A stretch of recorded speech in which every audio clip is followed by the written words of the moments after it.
Hello, good morning, leaders. I am Rina Abadomo, and we're going to discuss understanding sexual harassment. So, now, first, we have the objectives. At the end of this discussion, we understand the fully various theoretical perspectives on sexual harassment.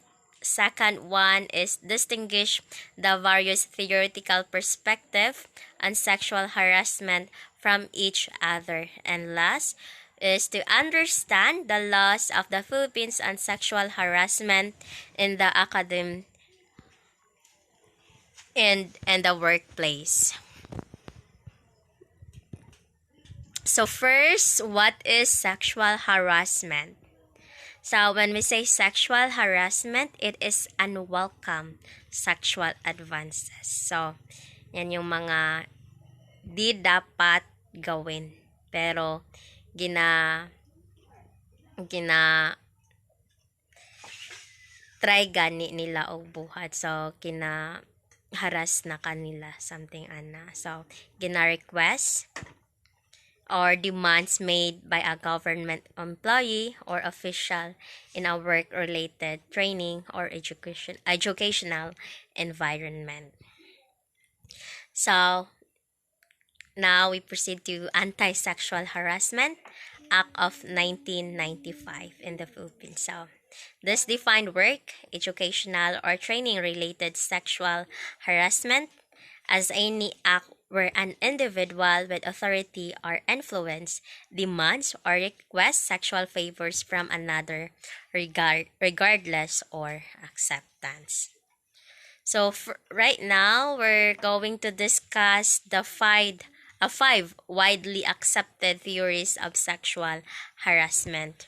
We have here natural biological theory. The first one, it is a key strength of the natural biological perspective that is acknowledge the innate human instinct potentially driving sexually aggressive behavior. This is according to Tangri et al. 1982. So second is sex rules spillover theory, which is men are more likely to sexualize their other experiences, including work experience, more likely to make sexual remarks and engage in sexualized behavior. Accounting for the fact that women experience more sexual harassment than men. This is according to Barbara Gutik, 1982. So we also have the third theory, which is organizational theory. This theory proposes that sexual harassment results from the opportunities presented by power and authority relation which derive from hierarchical structures of organizational Graber 1992. Hierarchical. So sexual harassment is all about expression of male power over women that is sustains patriarchal relations. The fourth one is social cultural theory. So sexual harassment is a logical consequences of the gender inequality and sexism that is already exists in society. It is according to Gotik 1985, Thomas, and Kitzing 1997. So, therefore, that sexual harassment is just one example of a much bigger patriarchal system that in which men are dominant group, reflecting the unequal distribution of power and position between the sexes and society as a whole. So now let's proceed to the last theory, which is feminist theory.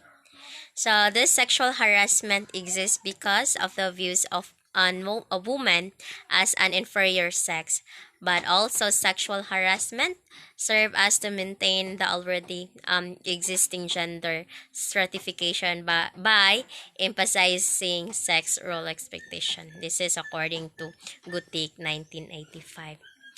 And yeah, let's proceed now to Philippine laws and sexual harassment.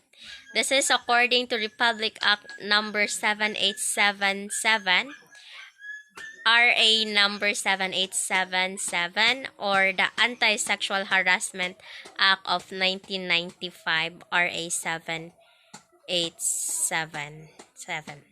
It is the governing law for work, educational, or training-related sexual harassment. So, if ginaharas ka, sexual harass, or ginaharas ka, ito yung, or sexual, you are abused or sexual harassment, me, na pagdaanan mo, ito yung pwedeng isampa sa nang haras sa'yo. So, the Republic Act number 787 for anti-sexual harassment. So, now, when it says sexual harassment, it is committed when sexual favors can lead to discrimination, deprivation, and diminish employment opportunities. So in educational or training, sexual harassment occurs when the offender is under the offender's care, supervision, or entrusted with the offender's education or training. Excuse. So sexual favor can be a condition for passing grades, honors, scholarship, or other benefits, and when they create an intimidating or offensive environment. So, yeah, ang sexual harassment, minsan, makakommit tayo if yung parang nakita nyo yung sa, senior high na episode, yung parang mataas yung grade, maging honor student, kailangan niyang gawin yung mga di kaaya-aya na bagay para lang mapasa niya yung subject na yun. So, yun, may ginawa sa kanya yung teacher niya. Then, para maging honor student din siya. Kasi, isa siyang, kasali siya sa scholar sa school.